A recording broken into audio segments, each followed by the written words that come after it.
Hey, co-reporters, welcome back to my channel. Former Teen Mom 2 star Kailyn Lowry let it be known on her Barely Famous podcast that she is now a mother of 7 children, aka she has given birth to the twins. Listen, we knew for a long time that she had already given birth to those twins, but she was trying to convince some of her followers who were left behind academically that she was still pregnant 12, 13 months later. So anyway, in this podcast episode, she was speaking to Elijah, who was the latest baby daddy, of course, about the whole birthing process and everything like that. So it was just like, a conversation between the two of them about how everything went down. And so Kail basically says that the hospital wanted to schedule her C-section, but she didn't like any of the dates that they were pitching. She was like, you know what? No, I got to watch Housewives that day. The other day, I'm going to be emptying out my makeup drawer. And this is me just making things up. The only thing that she said for sure that I remember was that one of them was too close to Rio's birthday. And mind you, we know that Rio was born in November, right? So Rio was born in November. These twins were born around that same time. And just keep in mind, now we're almost in February. This is the end of January. So November to December, December to Jan. So it's been 2 months that these kids are out, and she's still posting on social media with the baby bump and whatnot, talking about pregnancy this, pregnancy that, like she's still pregnant. It's giving something. So anyway, and I think that might be one of the reasons why she doesn't actually disclose when these children were born. She doesn't say their birthdays. She says that, like, for example, she and Elijah were in the garage at a certain point, moving things around to make storage space for memory boxes for the children as they grow up. And at a certain point, she realizes, wait a minute, my mucus plug is gone. I lost it. So for her, typically that means that she is going to be giving birth like that same day. She says that she acknowledges that for some women, it doesn't mean that necessarily. They can still stay pregnant for, even weeks afterwards. But for her, it always means that those babies are on the way. And so when that happened, they decided to go to the hospital. But Kail, actually, because she wanted a very specific kind of like birthday situation for these twins, she actually postponed going to the hospital. She didn't rush, okay, let's go, let's do this. She's like, you know what? Listen, if I go later, then we start doing the surgery later, these kids are more likely to be born tomorrow. And if they're born tomorrow, then they fit within this pattern of birthdays that I want to have for all of these kids. So first, she started off by saying she liked whole numbers, like, the 5th, the 10th, the 15th, the 20th. But then she also said that there's a pattern between 3 kids, and herself and 2 kids, where she is the 14, one of them is the 16, and I know that Isaac is the 18th because he just celebrated his birthday yesterday, January 18th. Shout out to you, Isaac. Happy birthday. So I don't know where it's, so I guess she wanted the child to be born on the 15th is what it seems like. So that would have been the 15th of November. I don't know, because I'm pretty sure Chris, who was the one who actually even announced all this stuff, said that the twins were born just after Christmas, or sorry, no, not after Christmas, just before Halloween. Like he claimed that she already had the kids Halloween, and that's why he didn't understand why she wanted to take Lux and Creed.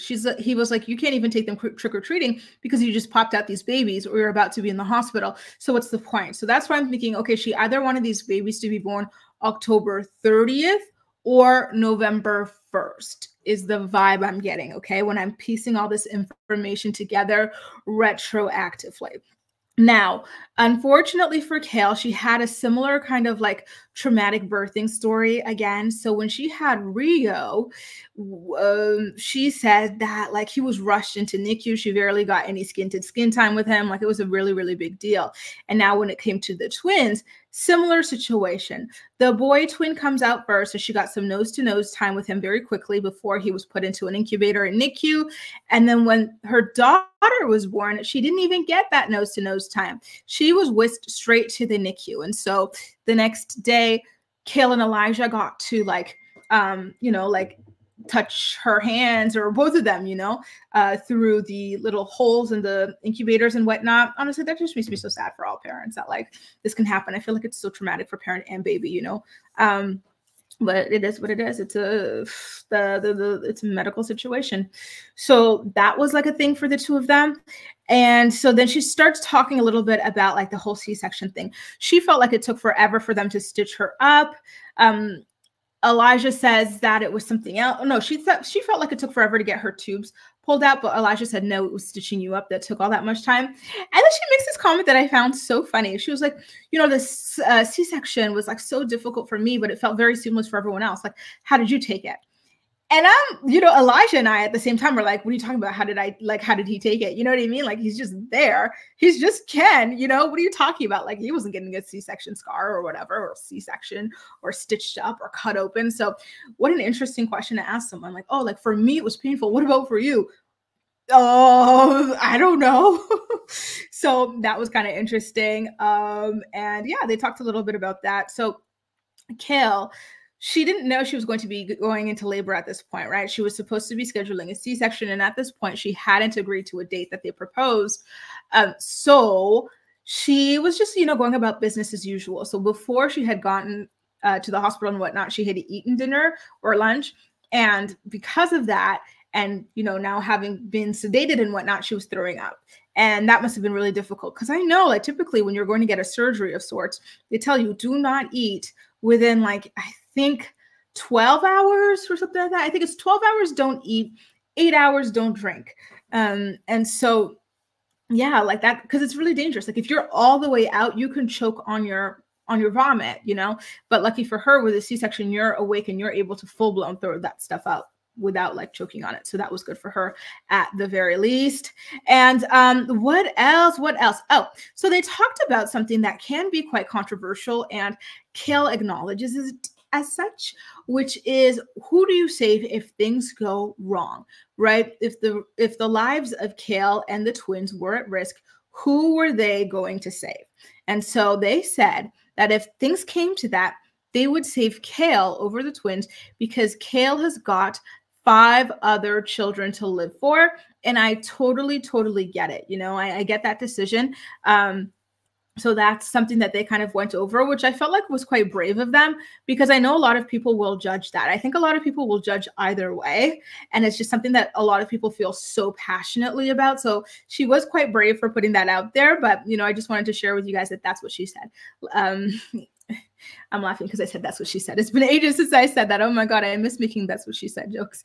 But that wasn't a joke. It's literally what she said. Anyway, so yeah, they would have saved Kail, which, listen, it's a good decision. And I understand their reasoning behind it, right? With all of those kids that she's got and it needs to raise and live for. So Kail at this point then, talks about, she kind of like makes like a segue. She's like, oh, like, are we done having kids? And Elijah's like, what do you mean, are we done? How would we have any more?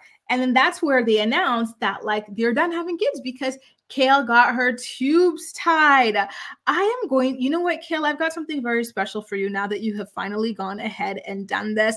I am really proud of you, to be honest, for finally going ahead and doing this. So let me just go ahead and give you your flowers, girl, because I think that this has been a long time coming. So congratulations to you, Kail. Very, very congratulations. Yeah. And that is not all.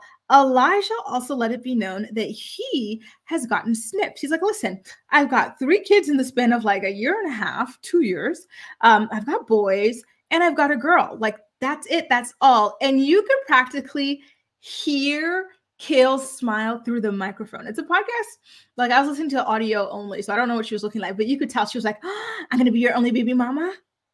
She was so proud of herself, which, listen, good for the two of them, right? Like, good. I'm happy. Good for the two of them, because I think the last thing that Kail's kind of like web of baby daddies and like, various homes for all of these children needs is another home where, like, if things go wrong with her and Elijah, or they break up or whatever down the line, he's knocking up another 1, 2, 3 women or whatever. That's the last thing that these kids need. So good Good, great. Congratulations. Elijah is young, but he seems to be a very, very responsible baby daddy already. So I think that that's wonderful. So you guys, wow, she dropped the tea. She spilled the tea as usual on her podcast, which I do think is quite smart because listen, with all the buzz she's getting, people are going to hear about this podcast. People are going to want to go ahead and listen for themselves, right? Anyway, I do want to know what you guys think about this. Are you surprised that Kail actually went for it and got her tubes tied?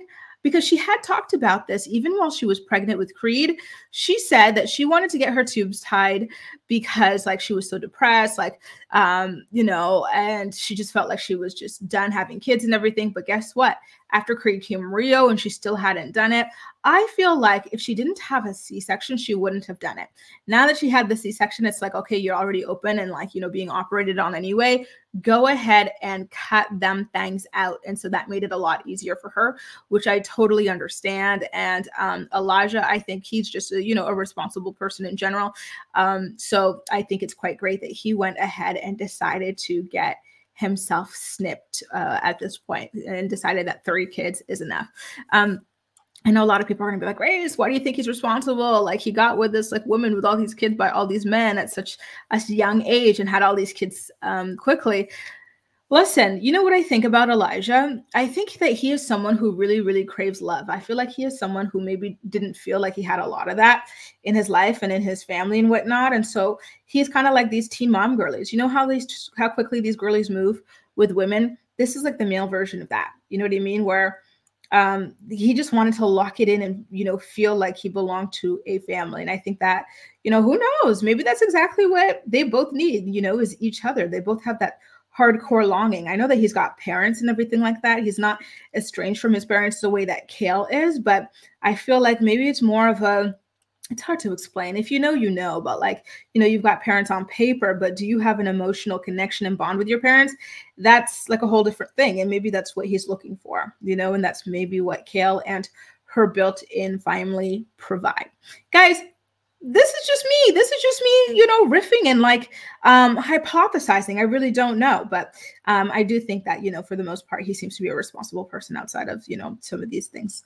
Anyway, guys, listen, that's all for this video. But if you want more content, definitely do feel free to join my channel membership for exclusive videos. Okay. So as usual, let me know what you think about this situation in the comment section down below, and we are going to chat about it.